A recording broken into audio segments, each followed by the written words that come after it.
Fala galera, sejam todos bem-vindos ao nosso Pode Desconstruir. Eu sou Igor com H. E eu sou a Aline Brito. Bom, antes da gente começar, que hoje é um episódio muito especial, porque a gente vai falar sobre crianças. E é um papo que a gente nem gosta, né? Imagina. Bom, antes disso, já curtem aqui o canal, já comente também, porque hoje o papo vai ser sério também, né? De uma forma muito desconstruída, muito mais agradável, mas a gente vai falar de crianças. Comente, compartilhe também esse vídeo, preste atenção, porque vão ter dicas também sensacionais. E não esquece de seguir a gente lá no Pode Desconstruir, no TikTok e no Instagram, tá bom? Pode Desconstruir, um lugar de livre pensamento e de ideias relevantes. Hoje estamos aqui no nosso episódio especial de Dia das Crianças e não teria alguém melhor para falar sobre criança do que ela, Cibele Borges, profissional de educação física, também formada em pedagogia e com alguma especialização ali, muita vivência na área das crianças. Seja muito bem-vinda. Muito obrigada. Eu gostei dessa ideia do Igor com H, o meu é Cibele com 2 L's e C. Ah, se for assim, eu vou enaltecer também o meu Brito com 2 T's. É ótimo. Isso faz parte da nossa identidade sim, também, né? Com certeza. Cibele, antes da gente começar na parte de didática de criança, eu queria saber um pouco da sua história. Quem é a Cibele? Como que era a Cibele na adolescência? Quando começou a ingressar nessa área do esporte, da educação? Como que foi? Fala pra gente. Primeiro dizer que é uma honra estar aqui com vocês, podendo a gente conversar, principalmente quando a gente fala de criança e de infância, né? Quando eu olho para essa pergunta, é sempre muito difícil, porque a gente fala em primeira pessoa, Sim. né? Para a gente que é um curioso aí, sempre a gente vai falando em segundo e terceiro. Eu, Cibele, fui uma criança sempre muito da rua, aquela moleca, né? De brincar bastante. Quando eu até vim no trajeto, fiquei pensando, né? Como que eu me definiria? Eu sou filha de uma professora, pedagoga, aposentada, que trabalhou com educação infantil. E filha também de um metalúrgico, né, que trabalhou muito tempo nessa área, mas ele sempre foi um professor de coração, eu digo. Ele teve um projeto social onde ele atendeu 100 crianças, né? E aí ele pra gente, tanto ele quanto a minha mãe, sempre explorou muito essa ideia da gente brincar. Então, eu era aquela menina que brincava muito na rua, desde peão, peteca, vôlei. Então, quando eu olho, principalmente para essa questão de movimento, eu acho que é a importância da gente explorar quando a gente é criança. Eu fui privilegiada porque a gente brincava muito na rua, né? O tempo era muito disponível nesse lugar, né? A gente sabia o horário que tinha que entrar, mas a gente explorava muito essa ideia do brincar. E tinha troca também, né? Tinha troca e essa convivência do espontâneo, né, Aline? Que a gente cresce muito nessa convivência, né? Sim. Então, o brincar de esconde-esconde, por exemplo, aquela adrenalina, né? Eu tô ali, será que vão me achar? Será que a minha estratégia é a melhor? Né? Puxa, me acharam, agora eu vou pegar. Nossa, vou ficar ouvindo para ver se eu encontro logo, né? Então, acho que essas brincadeiras da infância traz muito essa espontaneidade. E eu acho que daí, quando eu entro na adolescência, né, na escola, por jogar na rua, vôlei, na escola, eu fui buscar esse esporte também para jogar pelo time da faculdade, da escola, né, jogar pelo time da escola, mas tinha também muito esse lugar da convivência, né? Então, mais do que ganhar a medalha, era todo esse processo. Então, amanhã vai ter jogo, vai ter que pegar ônibus, metrô. Então, isso na minha época, para adolescência, era incrível essas construções. E sem contar o friozinho na barriga, né? Pois é, esse frio na barriga, e aí quando você se prepara tudo, aí chega lá do WO, pô, eu levantei cedo. A ideia da frustração também, de quando você perde, né? E aí vem o choro, aquele choro sentido que você fala, gente, o que eu vou fazer da vida agora? Mas que aquilo te ajuda nessa construção. E aí eu acho que, falando de criança e adolescente, eu vejo muito essa vivência muito livre, assim, sabe? Que eu tenho certeza que isso contribuiu muito para eu escolher ser professora, né? E tem no cenário, assim, né? A minha mãe, ela sempre construía alguns materiais. Você é filha única? Não, eu tenho mais 3 irmãos. Tá. Mais 2 irmãs mais velhas, também professoras. Olha. E o irmão mais novo também professor. Né? Legal. E aí, a minha mãe sempre foi muito dessas de construir as coisas. Acho que daí que veio essa minha curiosidade de pensar em diferentes tecnologias para dar aula, né? E então, eu cresci muito nesse universo. E aí, eu fui como diz o pessoal de hoje em dia, eu sou cria de creche. Então, eu cresci em creche desde de bebê até os 6 anos. Então, esse movimento, assim, da educação foi um movimento que, para mim, sempre foi muito orgânico, né? Muito espontâneo de viver e de explorar. Uhum. Que legal. E aí, como você entrou na área da educação? Você já tinha isso de berço, né? Foi buscar na escola, e quando você falou assim, não, vou fazer educação física, vou fazer pedagogia, vou trabalhar com esporte. Onde foi esse estralo, esse ponto de desconstrução? Sabe que eu tenho uma imagem, assim, muito forte, que quando eu tinha meus 17 anos, a minha irmã me chamou para ir para academia. Vamos treinar junto comigo e tal. A gente fez 3 meses, ela abandonou. Eu segui ficando. Chamei uma outra amiga, ela ficou mais 3 meses e eu fui ficando. Aí depois eu decidi ficando sozinha. E aí, num determinado momento, ali já pelos 18 anos, assim, eu treinava com uma amiga que eu conheci na academia mesmo. E aí eu me lembro que nessa da gente apoiando, sabe? Uma ajudando a outra, faz desse jeito, Edjane, não me esqueço. E aí ela falou assim, você sabia que você tem tudo para ser professora? E eu ali naquele momento virei essa chave de falar assim, puxa, eu acho que é isso que eu quero mesmo. Mas eu nunca quis ir para a área da saúde, embora seja uma área que me encante. Mas o que brilha meus olhos e pulsa o coração mesmo é a educação. Então foi ali que eu decidi, eu falei, eu quero fazer educação física. E aí conversei com a minha mãe de primeira, ela falou, filha, vai fazer enfermagem. Porque enfermagem você trabalha 6 horas, aí junta uma grana, depois você faz a educação física. Não, mãe, eu quero educação física. E assim, a minha mãe incentivou, meu pai, então, por já gostar de esportes, né, por participar até do time do trabalho, ser muito envolvido, sempre apoiou. Então, ali foi a minha virada de chave. Mas desde que eu entrei na área da educação física, mesmo já no primeiro semestre, sempre tive certeza que eu quero ser professora para trabalhar na área da educação. Né? E aí foi onde eu fui seguindo, terminei os 4 anos, porque eu fiz a licenciatura plena. E aí saí com mais dúvida do que eu entrei. Porque a gente, natural. A gente entra com algumas certezas, não, porque vai ser isso. Eu tenho as inspirações dos meus professores, das professoras. E aí você vai terminando, você fala, eu acho que eu não sei tudo isso, assim, né? E foi dali que nasceu essa minha curiosidade de falar, eu preciso continuar pesquisando para entender mais o que é esse universo de quando a gente fala da linguagem corporal, do movimento e as crianças, né? Crianças e adolescentes. Só para o público entender, como que foi a sua trajetória ali depois de formada? Porque você teve uma vasta vivência nessa área, mas como que foi que você se encaixou, assim, ó, agora vou trabalhar com isso aqui, eu tive a oportunidade ali, como que foi isso aí? Eu acho que as coisas eu fui muito privilegiada, porque o universo foi se encaixando. Acho que quando eu tinha muito isso definido, o universo foi caminhando. Por quê? Na época que eu estudei, quem vê, pensa que faz, sei lá, uns 40 anos. Mas foi ontem. Mas quando foi ontem. Eu estava no 3º semestre, não tinha ainda a regulamentação que tem hoje, que você só pode fazer estágio a partir do 5º semestre.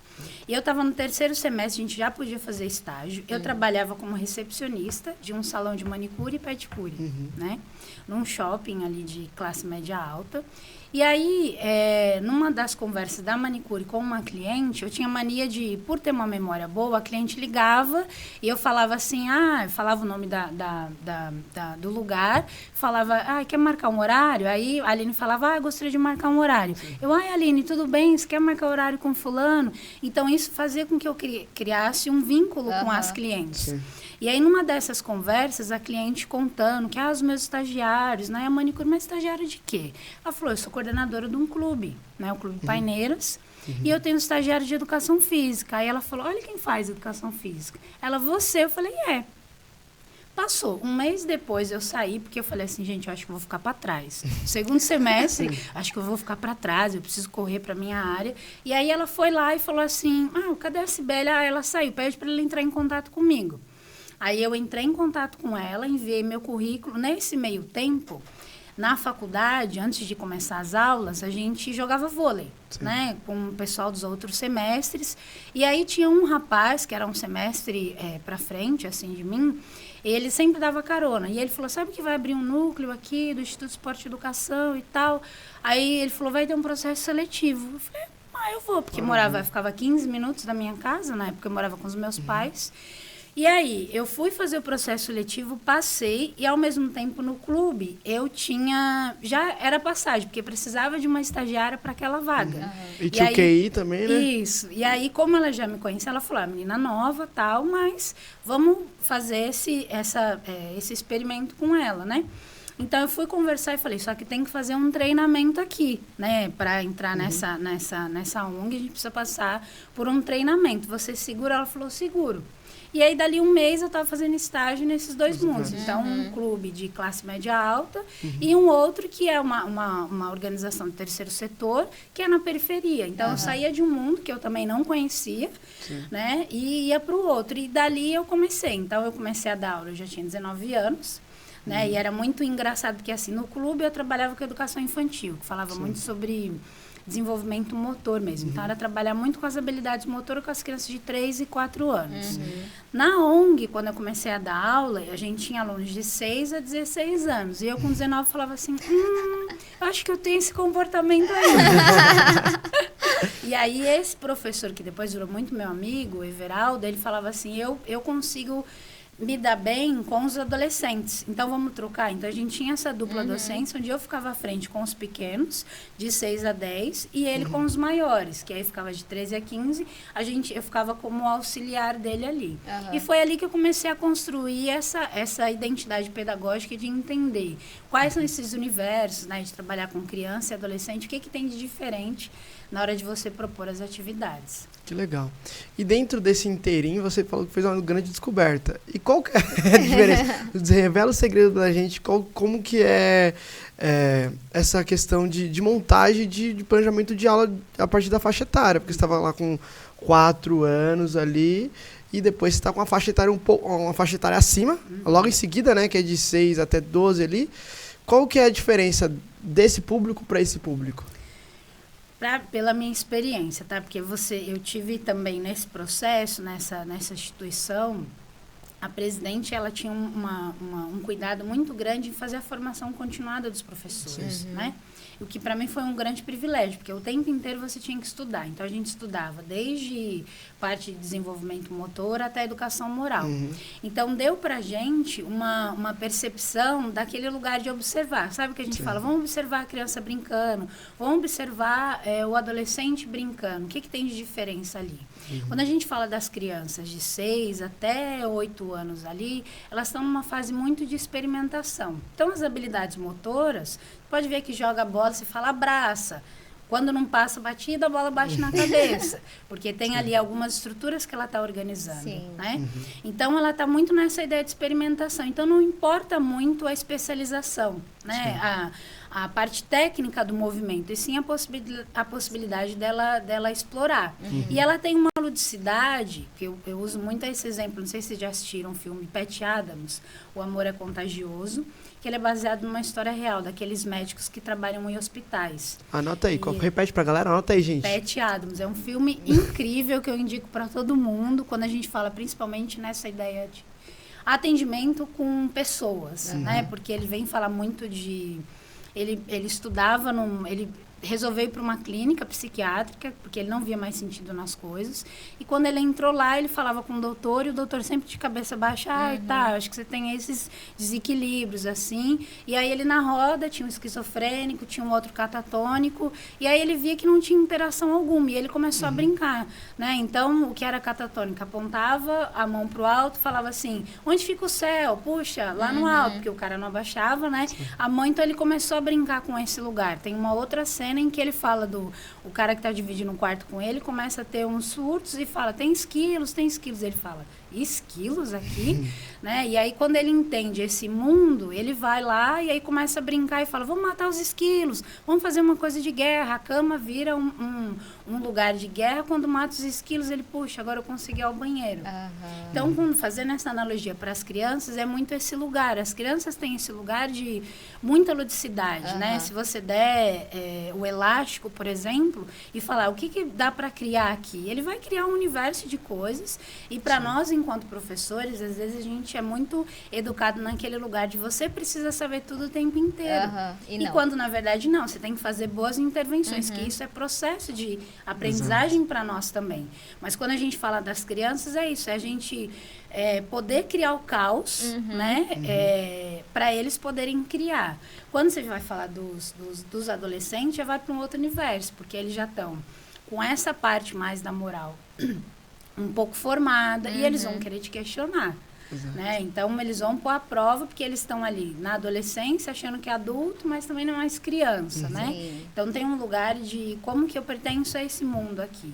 E aí vai nesse lugar de discussão. E aí é onde você vai propor. Se você conseguiu criar essa base, quando chegar aqui você vai afinando. Se a gente pensar nas habilidades motoras, é hora de você falar assim, puxa, dá para pensar um pouco de aprimorar o gesto técnico. Mas que eu defendo muito a ideia de que a gente precisa criar sempre situação de jogo, né? Porque eu pedi para a Aline aqui fazer um passe de peito, do basquete, né? Então, vamos fazer passe de peito. A gente aprende isso na faculdade, né? Você, se a gente olhar na minha experiência de anos atrás e a do Igor, você vê que isso não mudou muito. Então, ensinam pra gente passe de peito. Só que quando você vai para um jogo, qualquer jogo de basquete você vai assistir, você não faz. Então, por que a gente ainda é ensinado a esse lugar, né? Então, quando a gente fala de adolescência, eu também acredito muito da gente propor essas situações. Então, qual é a situação de jogo? Então, cria você a regra, cria você a estratégia. Já existem tantos sistemas táticos, mas vamos discutir e construir em cima deles. Porque aí você cria uma outra situação que é ele pensar sobre o jogo e não ficar sempre olhando para o professor para ter a resposta de como ele vai fazer. Né? Que eu acho que aí é onde a gente fala muito sobre a inteligência do movimento dentro das aulas de educação física, que ainda é pouco explorada, né? E poderia ser muito mais aprofundada. E qual que é a importância da rua nessa primeira fase de exploração, assim, de explorar o novo, explorar a imaginação? Qual que é a importância da rua? A rua que eu digo é o condomínio com outras crianças, não a rua propriamente dito, né? Mas qual que é a importância dessas brincadeiras de criança? As coisas foram mudando, exatamente, né? Exatamente. Na nossa época era rua, hoje é condomínio, hoje é contato com outras crianças, mas qual que é essa importância? Ele traz a importância muito da convivência espontânea, né, Igor? Porque se a gente está, por exemplo, a gente tem as redes sociais aí, né, a internet, que veio para ajudar em muitas coisas. Mas numa resposta ali, ou num vídeo que você vê, você não tem interação. Né? Mesmo na live, você pensa, as crianças que fazem o joguinho do Free Fire ali, ele joga, mas a pessoa está distante, né? E quando você está ali na rua, no tete a tete, ele traz uma coisa do olhar, da espontaneidade, da adrenalina, da vertigem, né? Do construir junto, o que a gente tem aqui disponível, porque às vezes, se você pegar em condomínios, as quadras estão reservadas, mas as crianças estão brincando ali em volta e elas vão regulando. Então, acho que tem muito esse lugar de você explorar essa convivência, que eu acho que, para mim, é a parte mais incrível da brincadeira. É que a gente convive ali de maneira espontânea e é onde o seu comportamento mais genuíno ele vai acontecer. Então, se você tem medo, ele vai aparecer. Se você tem a competição ali, eu quero ganhar de todo jeito, ela vai aparecer e para mim tá tudo bem. Né? Tem uns adultos, né? Você conheceu uns adultos. Uns adultos. Essa competição, de uma forma geral, parece bobagem, mas ela é extremamente importante também para o desenvolvimento, inclusive, né? Sim. É importante sempre a gente discutir em qual grau da competição, né?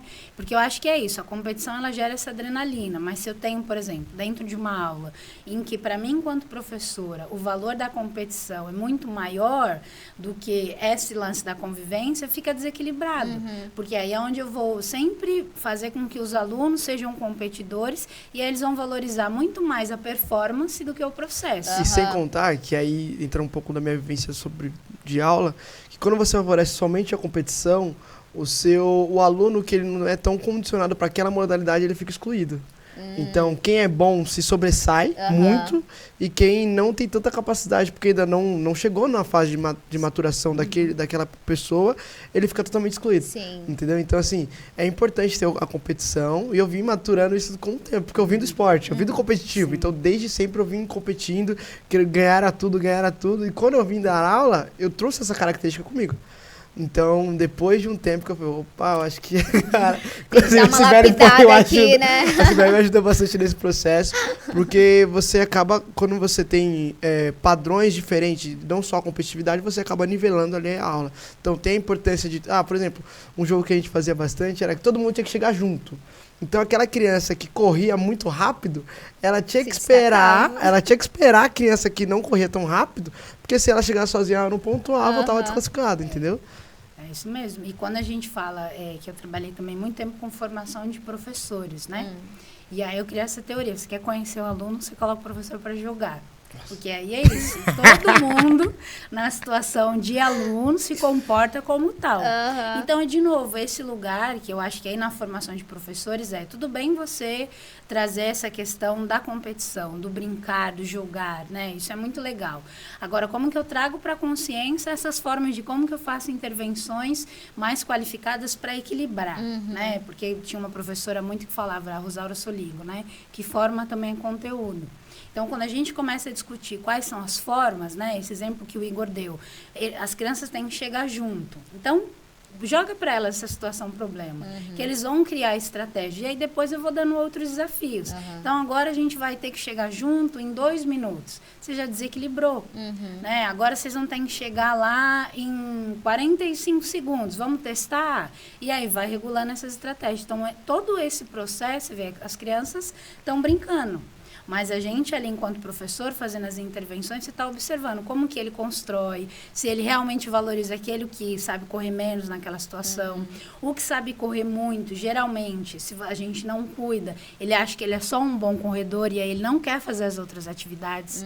Né? Então, como que você vai desconstruindo isso junto com os alunos para que ele entenda a importância de experimentar diferentes formas de brincar, de saltar, de correr, de rebater, de arremessar. E a gente não limita só uma modalidade, que é isso quando a gente fala dos pequenos, é o que eu acredito, assim, sabe? Porque daí quando eles estiverem maior, a gente pode falar, vamos passar aqui um sistema tático, ou da rebatida que a gente brincou lá, vamos tentar agora brincar de tênis. Né? Então, só que isso é tudo processo e trabalhando com formação de professores, né? Especialmente quando esse contato que eu tive recente com essa galera recém-formada, você vê que poucas coisas avançaram na faculdade. Né? Você tem ainda modelos que são muito reproduzidos de décadas. Né? Então, como é que você desconstrói esse modelo pedagógico para que a gente tenha esse olhar de falar assim, de conseguir olhar para as crianças nesse universo? Qual que é a brincadeira da rua? Como que eu levo isso para espaços ou da escola ou da educação não formal, quando a gente fala de terceiro setor? Né? Como que a gente explora esses lugares? Então, é importante, por exemplo, a sua vivência, a minha vivência e a do Igor, certamente, acredito eu, que foi também ter essa dinâmica na rua, vamos pensar dessa forma. Então, tirar da rua, trazer para o condomínio, que seja hoje em dia, e trazer para a parte da tecnologia, transitar nesses meios, eles hoje precisa ser de uma forma mais adaptada, digamos assim. Eu acredito que é importante a gente sempre diversificar, né? Eu não tenho filhos, então para mim eu vou falar de um lugar muito confortável. Se eu for de repente falar assim, porque eu acho que os pais têm que fazer isso, mas a rotina a gente sabe dos pais é isso, trabalhando o dia inteiro para dar melhores condições de estudos. Então às vezes a criança tá cansado, cara, pega aí o tablet, né? Mas eu acho que o que eu converso muito com os meus amigos e com as minhas amigas é qual o tempo que a gente tem, que a gente é presença para fazer essas brincadeiras, né? Para poder explorar e ele poder, porque a gente vê hoje tem brinquedos videogames que as crianças constroem coisas, né? Então, é extremamente inteligência, uma inteligência criativa que está se construindo ali. Então, a parte cognitiva dela está se desenvolvendo, se em alguma medida você tem esse olhar. Por outro lado, é isso, as crianças, e na pandemia já estava difícil, na pandemia escancarou essa parte do sedentarismo.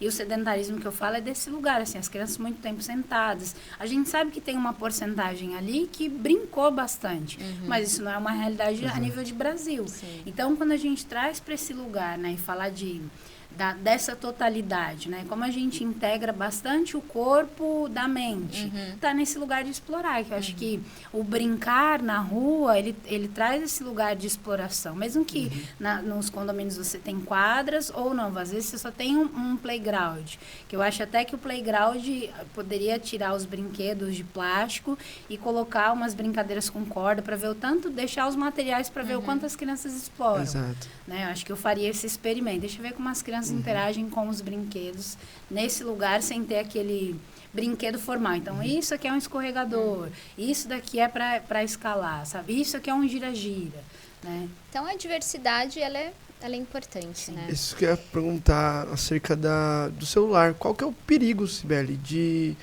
hoje do uso da tecnologia exacerbado, né? Então, a gente vê celular, a gente vê tablet, vê computadores, videogame. Qual que é o perigo para as crianças e para a formação delas como um cidadão, como adulto? A gente tem alguns estudos que mostram, eu esqueci agora o país, mas que eles têm investido bastante em estudos e que diz que o uso do videogame, né, ou das tecnologias por muito tempo, ele baixa um pouquinho o QI, né? E quando eu olho assim para o universo, né, das crianças, e principalmente agora nesse retorno da pandemia, em que a gente vê mais as crianças, para mim tem um perigo muito grande da gente ter crianças que não têm a consciência corporal, né? Então, eu acho que para mim essa é a maior perca, assim, é você não ter consciência corporal sobre o conhecimento sobre o seu próprio corpo e as possibilidades que eles têm de explorar, né? Então, de você saber que você pode saltar, tem crianças que a gente não consegue, de 8 anos, que tem uma dificuldade em saltar em distâncias, assim, sabe? Você falar, imagina que aqui tem um rio, vamos saltar. A criança tem dificuldade, tem medo, né? Fora as questões que a gente que está batendo bastante de transtornos, né? Então, ansiedade, porque querendo ou não, né? Os stories que você vê agora são 15 segundos. Então, a cada 15 segundos você muda uma sinapse ali, você tá falando... Joga dopamina, né, pra dentro. Isso, e aí você tem um outro assunto. Então, de repente, eu tô vendo uma piada, daqui a pouco eu vejo uma criança, daqui a pouco eu vejo um animal, daqui a pouco eu vejo um cara fazendo uma brincadeira, daqui a pouco uma menina dançando. Então, são muitas informações e que a gente não aprofunda. E isso a gente já tem outros estudos aí que traga uma ansiedade, porque as crianças estão pensando muito no futuro. Né? No futuro, a gente tem crianças que na aula se saem super bem, brincam bastante, mas chegam em casa e tá dando taquicardia. Tá porque isso é pensamento acelerado. E eu acho que o brincar, ele traz esse processo de desacelerar. Né? Então, quando a gente fala assim... Por exemplo, momento presente. De momento presente. Então, vamos fazer aqui um par ou ímpar, né? Um 2 ou 1. Só desse tempo de 3 segundos aqui que a gente fala assim, nossa, só 3 segundos. Mas hoje em dia, no mundo que a gente vive, 3 segundos é muita coisa. É como se fosse muita coisa. Exatamente. Né? Então, eu acho que para mim o maior perigo é isso, assim, as crianças perderem essa consciência corporal, né? Que eu acho que esse uso muito tempo de celular. E sem contar que a gente tem aí, né, tem estourado bastante nas notícias o quanto que pessoas maldosas estão ali fazendo a exploração sexual usando chat, né? Então se comunicam ali com as crianças. Então isso também é muito perigoso, né? E essa questão da convivência, porque você perde essa convivência do espontâneo, né? Então quando você olha e tem a linguagem corporal, que a criança não vai olhar para isso, mas tem esse lugar, você gostou, você não gostou, que a tecnologia não traz esse lugar, né? Não traz essa espontaneidade. Sim. Cibele, você trouxe algumas coisas aqui, né? Apresenta pra gente, fala pra que funciona? Porque eu conheço alguma coisa aqui, mas eu não sei pra que serve. Então já vamos começar nesse lugar, Aline. Ó, aqui a gente tem um elástico. Mostra pra essa câmera aqui, ó. Aqui a gente tem um elástico, né? E esse elástico ele tem uma história muito bacana. Mas se você fosse olhar e eu falasse pra você assim, pra você, o Igor, qual uma brincadeira que vocês acham que é possível fazer com esse elástico? Bom, na minha infância, eu brincava muito de pular elástico. E eu era fera, vou ter que... eu vou ter que revelar isso, eu era muito boa. Então, eu brincaria com isso. Eu Com tô essa- junto. Ou senão eu estenderia e faria uma rede de vôlei. Como que chama aquele de equilíbrio? Dá pra Slack, fazer também. slackline. Isso, Slackline. esse eu nunca brinquei, mas esse também daria, né? Então, eu acho que aí já dá pra gente brincar um pouco, né? Se a gente fosse até aprofundar. E como que você brincou de elástico? Quais eram as regras? E a gente comparar com a do Igor. Então, a gente já teria uma infinidade de formas diferentes de brincar com o elástico. Ou se a gente fala da rede, né? Eu posso usar ela alta e fazer brincadeiras em que eu vou arremessar para o alto. Ou a gente fala quais são os esportes que você conhece que tem rede. Rede alta ou rede baixa, né? E aí, eu trabalhei quase 11 anos viajando no Brasil. Então, posso dizer que sou bem rodada. Passei por mais de 60 cidades aí. E tem isso, assim, tem cidades em que tem muita tecnologia, muitos recursos, e tem outras cidades que não, né? E aí você fala, então, se eu não tenho uma quadra coberta, não tenho uma rede oficial, será que eu não posso fazer com que os alunos brinquem? E aí o elástico, ele vem muito nesse lugar. Né? Então, a gente usava muito para explorar. E aí, eu lembro que a gente estava em Camaçari. Na época, era um elástico branco, né? Tinha eu, o William Teramoto, que era um outro formador. O nosso coordenador, que era o Caio Costa. E aí, a gente levava o elástico branco. E essa professora falou que um dia estava indo nessas fábricas de pequenos reparos e achou esse elástico colorido e ele trouxe pra gente. Que legal. Ele tem mais de 10 anos aí de história, esse elástico. Caramba. E várias cidades. E várias cidades, percorreu também. mais cidades do que eu, inclusive. Tô com inveja desse Exato. elástico. E aí é muito da gente falar desse brincar, né? Então, como que a gente pode explorar? Porque é isso, eu te mostro uma quadra onde ela tem desenhada ali, já tem a rede, vai te induzir a falar, puxa, isso aqui é vôlei. Mas você leva, então, dessa forma. Assim como você trouxe pra Sim. mim, de o que você Sim. pensa com esse elástico em fazer, Sim. você faz isso Sim. com as crianças Sim. também. Sim. E aí, de qual faixa etária? Qualquer uma? Qualquer uma. A gente, inclusive, usava para dar aula para adultos. Então, a gente tem um jogo que, para ensinar, por exemplo, o vôlei, tem um jogo que a gente usa chamado resgate. Que aí é isso, você põe um elástico, como ele vai de fora a fora, você não se limita a usar um espaço ali de 3 ou 4 metros, você usa mais. Então, você aumenta a chance de mais pessoas brincarem ao mesmo tempo. Quando você faz alguns combinados, né, ao invés de rebater a bola com a técnica do vôlei, você vai agarrar e vai correr. Então, ali você traz para uma situação de jogo, mas você acaba incluindo todo mundo. E aí, com os professores, trazer esse lugar de discussão. Isso aqui é um bom jogo para se ensinar? Que faixa etária que cabe? Né? Para as crianças, talvez a gente diminua a altura, né, do elástico e vão brincar deles fazer esse mesmo processo, mas de arremessar e agarrar, por exemplo, né, com uma mão, com 2 mãos. Então, quando eu olho para esse material e esse lugar do colorido, né, que ele já traz um lugar, você viu que você está interagindo aí já com eu tô aqui, tô viajando Então. também. Você tá falando e eu tô resgatando algumas memórias e pensando em outras coisas também. Nossa, é muito interessante. E que se a gente olhar, né, quando a gente fala da ideia de movimento, é o que vai ficar. O Igor vai lembrar pela experiência dele de ter competido, ele vai lembrar muito das provas, das competições. Mas quando ele vai para a infância, vai vir uma memória afetiva. Com certeza. Que é isso que vai ficar, né? Que é o que eu acredito que é isso que fica ao longo da nossa jornada, né? E principalmente quando a gente fala de movimento. E aí tem as bolas de meia, que também vem para esse mesmo lugar, que se a gente pensar, né? Ela tem tamanhos e pesos diferentes. Né? E se a gente olhar, o que muda se a gente for fazer uma brincadeira de bocha, por exemplo? Né? Quando eu uso uma bola mais pesada, uma mais leve, uma maior, uma menor. Né? Eu te dou ali a sugestão de você experimentar. Né? Isso quem fala bastante, tem muitos estudos, é o João Batista Freire, que é um cara que é da área da educação física, há muitos anos aí, que ele tem uma metodologia que ele fala muito sobre as oficinas do jogo. Né? E aí nessas oficinas do jogo como que a gente constrói material, e aí o material, que isso é muito bacana a gente também falar, que a construção do material não é pela escassez, e sim pelo processo. Se eu falo para você assim, por exemplo, vamos construir aqui bolas de meia.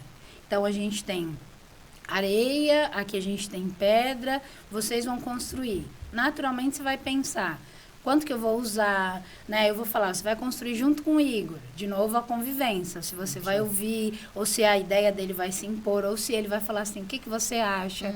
Então, percebe que esse processo de construção, ele tem essas outras aprendizagens que o jogo em si vai ser um produto. A gente vai falar das habilidades que eles vão desenvolver aqui, a gente vai regulando, mas para mim esse processo de construir os materiais, ele é muito incrível. Claro que quando a gente tem as bolas também, que eu acho que é extremamente importante, bolas, tabelas, outros materiais para incrementar, é muito legal. Mas eu acho que o construir, ele dá um outro significado e outro sentido para aquela relação dos alunos. Ele com o material, ele com o outro, ele com o grupo. Muito legal. Show. E aí... E o joguinho? E aí o joguinho, que Esse joguinho é fantástico. eu falei pro Igor que a gente usou ano passado e antes tinham só os cartões, só as palavras. E agora eu descobri um outro que ele tem aqui os desenhos, né? Que aí é muito pra gente explorar. Eu acho que hoje, quando a gente se fala muito sobre comunicação não violenta, né? Que é um outro estudo dessa curiosidade minha de mediação de conflitos, eu fui descobrindo muito esse universo de como que a gente pode trazer para as crianças, né? Mas para eu propor para as crianças, que é uma outra teoria também que eu levanto, a gente tem que propor isso para os adultos, né? E aí esse baralho ele é dividido em duas cores, né? Um que a gente vai falar de sentimentos e outro que a gente vai falar de necessidade, que é o que a gente fala muito sobre as habilidades sociais. Então, quando eu falo assim, puxa, eu tô com raiva, né? Raiva é um sentimento ali que é como se fosse a carapuça. Mas o que está por trás da raiva? Às vezes você está triste, uma necessidade sua que não foi atendida. Qual que é ela? Eu não fui aceito, eu não fui ouvido, a minha história não foi acolhida. Então, percebe que a raiva ela está ali como um escudo. Mas existem outras coisas, né? E quando a gente olha de novo para esse universo, que a gente vem falando bastante, como é que a gente cria esse mesmo acervo? Então, se eu quero criar um depósito para as crianças de experimentação, deles brincarem, como que eu faço isso também com essas habilidades sociais? Né? A gente não aprendeu muito a falar sobre os sentimentos. E como que a gente aprende Pelo isso? contrário, né? Exato. Se a gente for olhar na infância, né? Minha mãe mesmo usou isso, né? Engole o choro. É, isso mesmo. Né? Não fica triste, não foi nada. E o meu choro ali sentido, eu, como assim, mãe? E aí foi aprendendo que o chorar é sinal de fraqueza. Então eu não posso chorar, eu tenho que ser sempre forte. Quando se a gente vê aí no filme, mais uma indicação. Anota aí. Ótimo. Divertidamente, né? A tristeza ali, ela regula todas as Nossa, outras muito emoções. bom esse filme. Eu quase não assisto filme infantil, mas esse é excelente, eu inclusive para... Eu sou apaixonada. Remete, né, inclusive. Exato. Então, se a gente for olhar, né, e aí é uma defesa que eu faço muito, assim, tendo feito muita formação de professores da área da educação física, gestores escolares que são de outras áreas, para mim é extremamente importante. Se a gente quer propor que os alunos eles se escutem, que os alunos explorem, que os alunos se adaptem em diferentes espaços, eu tenho que propor isso para os professores também. Né? Então, eu tenho que ter metodologias que não só a expositiva. E aí, eu acho que, quando eu falo de comunicação violenta, ela vem muito para esse lugar.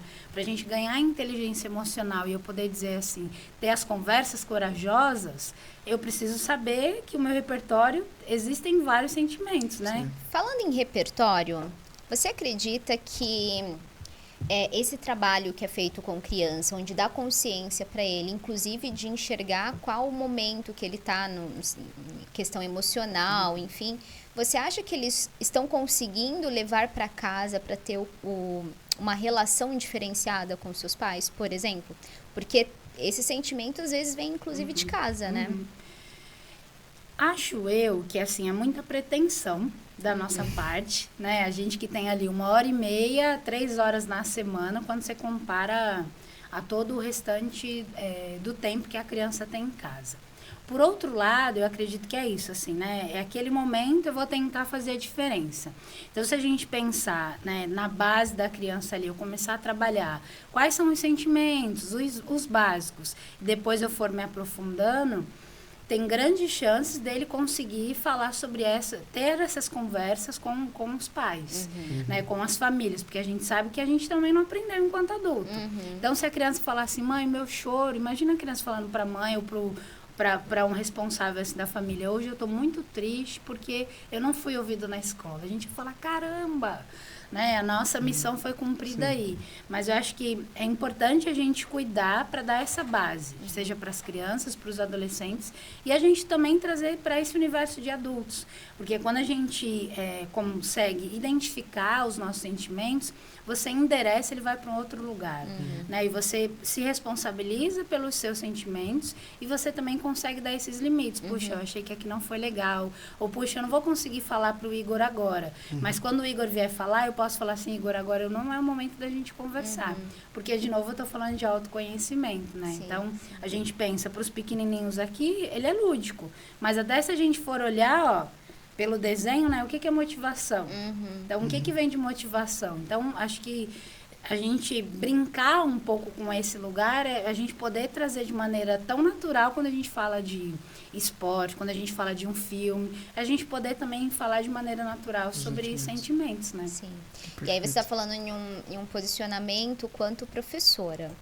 E você comentou também que você conversa muito com seus amigos que têm filhos e tal. Vocês conversam sobre isso? Eles já chegaram a conversar com você ou pedir algumas orientações a respeito de como lidar melhor? Porque, na verdade, eu penso que o adulto, às vezes, também não está enxergando que ele é responsável por aquela situação e simplesmente só fala que a criança está sendo difícil para aquele momento. Vamos pensar dessa forma.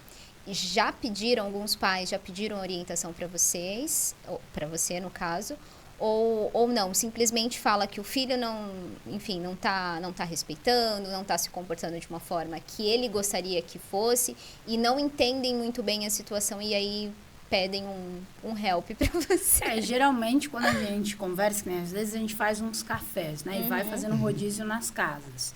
E aí, quando vai lá para casa, é isso. Tem um monte de cacareco, tem várias tampinhas, tem as bolas, e eu coloco tudo para as crianças brincarem. E aí, nesse processo, os pais falam assim, puxa, tá vendo? No meu tempo era assim. Agora, as crianças de hoje em dia, é onde eu falo, mas essa criança de hoje em dia não é você que está educando? Né? E aí é onde eu sempre proponho essa reflexão. Né? Mas eu lembro sempre desse lugar, que eu não tenho filho. Né, eu vou falar sempre nesse lugar como professora que eu fico ali 1h30 com as crianças, depois a criança volta para a família, tem a escola, tem os outros espaços de convivência.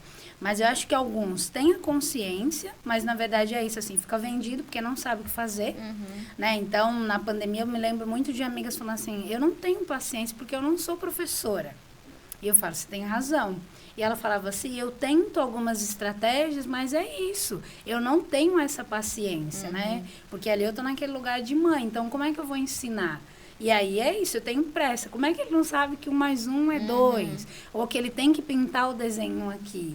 Né? Porque aí é onde a gente vai brincar um pouco com esse lugar da perfeição, que a gente projeta nos filhos, né? Então, o que eu sempre tento propor é muito essa reflexão e, às vezes, essa escuta. Porque, às vezes, só das famílias conseguirem falar, elas já conseguem elaborar esse processo, né? Então, de crianças e até de amigas que falam, puxa, ele não tem sucesso na escola, porque o professor não propõe atividades para incluir. Então, percebe que também tem coisas que é muito do sistema, né, dessas reproduções de metodologias que não incluem. Né? A gente tem uma galera aí que faz um trabalho sensacional, mas ainda não é na mesma proporção do que a galera de que, como diz nos interiores assim, que rola o coco. Né? Então, eu entrego a bola e aí eu vou selecionando ali quem tem mais habilidade. E isso funciona também para as emoções, ela ainda é pouco falada. Né? Eu acho que a nossa geração ainda é uma geração que conversa mais, né? Eu vejo pelos meus pais que hoje eles conseguem ouvir mais, né? Essa coisa de sentimentos, falar, mas na minha época eu não falava isso. Então, eu acho que tem uma ruptura aí de padrão, mas ainda é a longo prazo. Você falou que hoje, a gente estava falando e você acabou de citar, que ainda é contemplado as pessoas que têm mais habilidade, os que não têm tanta habilidade é excluído. E o que acontece com o indivíduo que tem habilidade? Ele vai para o esporte. Então, se o moleque corre muito bem, ou ele vai jogar futebol, ou ele vai para atletismo, vai para alguma modalidade esportiva. Se a criança é alta, ela vai para o vôlei, para o basquete. Enfim, eu queria perguntar para você qual que é o risco da especialização precoce no esporte. De começar muito cedo, filtrar logo de imediato assim, ele é talentoso, então vai fazer o vôlei, porque ele vai ser atleta, a gente sabe que tem um padrão social ali, muitas vezes esse é o único sustento da família, então deposita toda aquela esperança na criança. Mas qual que é o risco que isso traz para a criança, inclusive? Se a gente pensa, eu penso primeiro nessa especialização precoce, né, e que a gente vê o quanto de adolescente e adulto aí, depois que encerra a carreira, ou que não atende a expectativa da família, o quanto que ele se frustra, né? Se a gente pensar no nível de habilidade, a minha preocupação é sempre nas lesões, né? E a gente, de um outro lado, a gente limitar aquela criança, que às vezes, você tem o perfil para tal. E de repente você fala, puxa, mas eu gosto de jogar vôlei, ou eu gosto de jogar basquete porque eu tenho muita impulsão. Então, acho que esse lugar de você determinar em que ela só vai ter sucesso se ela fizer aquela modalidade, né? E quando eu vejo que aí também nessa experiência, assim, viajando no Brasil, um dos projetos, eu conheci muitos atletas, né? Uns que já estavam finalizando a carreira e outros que já tinham encerrado a carreira. E eles falam muito que é isso, foi tão... Além da especialização precoce, ele foi tão muito pela técnica, muito pela performance, que depois ele não quer continuar com aquela modalidade. A última coisa que ele quer fazer é o esporte, porque ele não ficou nesse lugar saudosista, nessa memória afetiva, nesse brincar. A gente sabe que também, né, vem avançando, tem umas tecnologias que vêm ajudando para que tenham menos lesões, mas ainda se tem muita lesão. Sim. Né? E aí isso acaba frustrando, quando eu penso na criança que começa cedinho. Se a gente pensar nas modalidades individuais, né, ou nas coletivas, essa adolescente vai falar, puxa, eu abri mão da minha infância, nem viveu a infância. A gente pode até falar, mas ela nem viveu, então ela não sabe o que é, realmente. Então ela já vai vir com esse déficit. Vai chegar na adolescência, a mesma coisa. Né? E na fase adulta, quando eu falar encerra a carreira, e agora, o que eu faço? Porque também não tem esse preparo. A gente prepara para performance, mas se você não dá uma estrutura, né, como a gente tem muitos casos aí, que é isso, a pessoa vai ser o arrimo da família ali. Então, a família já tem outras condições que talvez não vai olhar para esse lugar da educação financeira, da alimentação, né? Vamos ler, vamos estudar, para a gente entender que mais tarde isso vai te ajudar, essa leitura, e eu encerrei a carreira, eu faço o quê? Né? Então, eu acho que essas provocações que eu sempre me faço, né? E eu acho que a gente tem que ter, porque eu acho que enquanto entretenimento ele é muito bacana, né? Quando a gente pensa na indústria esportiva, a gente sabe o tanto de benefício que todo mundo, que os atletas ou mais as empresas envolvidas faturam, mas a gente discute pouco essas questões emocionais, né? Como que a gente fala dessa educação financeira, né? E que isso tudo é importante a gente ter, mas que às vezes os atletas não têm.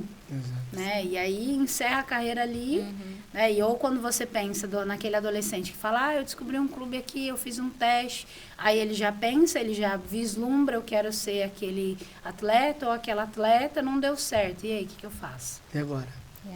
E aí tem aquela questão, né, que todo excesso mascara uma falta, né? Então, você vê muitos atletas aí com alcoolismo, em casos de drogas, justamente por conta dessa frustração. E qual que seria o ideal, Cibele? Qual que seria o ideal, assim, para a formação de um atleta? Eu peguei a criança ali desde a fase inicial até o alto rendimento.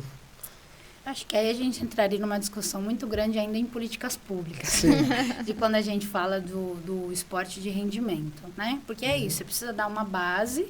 Quando você vê em outros países que são bem desenvolvidos, você tem uma base ali muito solidificada, né? Para que as crianças experimentem diferentes modalidades, em diferentes espaços, com muita qualidade, com muito recurso. Se eu não me engano, se eu não me engano, o Antônio Carlos Gomes, se eu não me engano, é ele que viveu na Rússia há um tempo. E aí lá é o contrário. Lá os melhores professores, eles não estão no alto rendimento. Eles estão ali na base, na formação, nos anos iniciais. E depois a galera que está iniciando vai para o alto rendimento. Porque querendo ou não, a base já está construída. O moleque já está formando ali. É muito legal. E se você olhar por essa lógica, quando ele está lá para a fase da adolescência, é só lapidar. Então, a gente precisa construir essa base, só que aí você precisa discutir política pública, né? Então, quais são as políticas públicas que a gente constrói? A gente teve os eventos aí e que construíram estádios, construíram outros equipamentos e que viraram elefantes brancos, que eles não são utilizados, não são explorados, até porque é caro você manter. Né? Então, quando eu olho hoje, né, eu que sou uma curiosa e falo muito desse lugar da importância da gente experimentar o movimento, para mim seria isso, assim, né? O meu grande sonho é que as crianças pudessem experimentar com qualidade, né, diferentes formas de brincar, e aí elas pudessem chegar numa idade e falar assim, ó, eu já experimentei várias modalidades, várias brincadeiras, várias formas, com várias habilidades, e agora eu vou experimentar 5. Eu tenho que escolher 5 modalidades. E essas 5 modalidades, elas não podem ser o Quarteto Fantástico, que é o vôlei, o basquete, o handebol, o futebol. E de vez em quando o surfista prateado, que é a corrida. É verdade. E que é só corrida, que a gente sabe que no atletismo, tanto de prova que tem, que às vezes a gente não tem nem contato. Então, essas 5 modalidades, para que ele tenha essa ampliação de possibilidade, depois ele escolhe, puxa, eu quero ir nessa modalidade aqui. Né? Eu acho, para mim, seria um sonho, assim. Seria o ideal. Seria o ideal, né? Pra gente pensar nessas diferentes formas de explorar. Que maravilha. E também tem um contexto social que impacta muito. Por exemplo, hoje eu tenho um contato com a galera que tem uma classe social média alta ali. Então você vê que a criança ela faz uma aula de música, 2, 3 modalidades, desde muito novo, fala 2 idiomas, logo no início. Aí você vai para a periferia, para o projeto social, o moleque muitas das vezes não tem a estrutura de um tênis para calçar, para correr. Só tem uma bola de meia para jogar futebol na rua. Entendeu? Então, acho que esse contexto social também impacta muito, tanto na formação ali de um atleta, porque... por exemplo, você vai na periferia, sai muito jogador de futebol. Por quê? Porque só tem a bola de futebol para jogar. Exato. Se tivesse uma oportunidade de jogar um tênis, tivesse uma piscina, saíram muito mais nadadores, entende? Então, se querendo ou não, esse esporte ainda é muito... alguns esportes ainda são muito elitizados, porque não é nem por maldade, mas é porque precisa de uma estrutura pública, precisa ter acesso. E muitas vezes as crianças periféricas não têm acesso. Sibeli, agora deixa uma mensagem para pais, professores, educadores, sobre tudo isso que a gente contou. Fala, se você tivesse deixar um ponto importante, qual que seria esse ponto importante que você deixaria para a galera? Para que as pessoas vivessem na presença, sabe? Que experimentassem esse lugar do brincar. Eu acho que, para mim, é a maior da experiência, assim, como que a gente brinca? Como que é acessar a memória afetiva ali, eu criança brincando, né? E aí, quando eu falo das famílias estarem com as crianças, de tentar experimentar. Se é possível, 5 minutos, o que a gente vai brincar aqui nessa experiência de 5 minutos? Né? Quando eu penso nessa ideia de movimento, é muito isso. Quanto mais a gente puder explorar diferentes formas de brincar, né, e romper com essa lógica de o que a gente assiste na TV enquanto esporte de rendimento, vamos brincar com as crianças. Existem várias formas de a gente brincar e sem precisar de muito recurso. Né? E o que a criança aprende a partir dessa memória afetiva. Maravilha. Que maravilha, que gostoso conversar com você sobre um assunto que eu gosto tanto. Gostamos. Foi maravilhoso, foi sensacional, assim, a gente teve muito proveito. Olha para essa câmera, deixa as suas redes sociais pra galera, onde a galera te encontra, para um conselho. Ele me olha assim, é porque eu sou ainda da época do Facebook, pessoal. Eu gosto dos textos, né? Eu sou uma pessoa recente no Instagram, mas é Sibeli Borges, com C, 2 L's e E. Tanto no Facebook, no Instagram, eu mexo pouco, mas eu venho tentado explorar, porque eu acho que também é importante, né, a gente ir usando esse outro espaço como meio de comunicação. Exato. Né? Eu acho que usar com qualidade ali é importante, como vocês fazem aqui, né? Vi gravando aqui, falando tipo blogueirinho, né? Então é isso, né? Se tiverem dúvidas, a gente pode ir conversando, muito nesse bate-papo desconstruído, Porque eu acho que quando a gente fala desse espaço de formação é isso, né? A gente precisa falar difícil, a gente precisa fazer a nossa linguagem chegar em todas as pessoas. Sim. Perfeito, É perfeito. isso. Muito obrigada pelo espaço. A gente que agradece. Foi uma honra Obrigada. estar aqui. Foi maravilhoso. E pra galera que chegou até aqui, que assistiu a gente até aqui, qual que é a palavra que eles vão comentar aqui embaixo? Fala pra gente, uma palavra só. Sobre o brincar. O que é brincar para você? Muito bom. Então comente aqui embaixo o que é brincar pra você, tá bom? Sibeli, mais uma vez, muito obrigado por ter aceitado o nosso convite. E você que não está nos assistindo, não deixe de seguir a gente nas nossas redes sociais. Pode Desconstruir no YouTube, no TikTok, no Instagram e também no nosso pessoal. O meu é Igor com H, souza.ufc. E o meu é a.linebrito. A gente se vê No próximo no episódio. próximo episódio. É isso aí, gente. Feliz Dia das Crianças pra vocês. Um beijo. Tchau, tchau. Tchau, tchau. Até mais. Obrigada.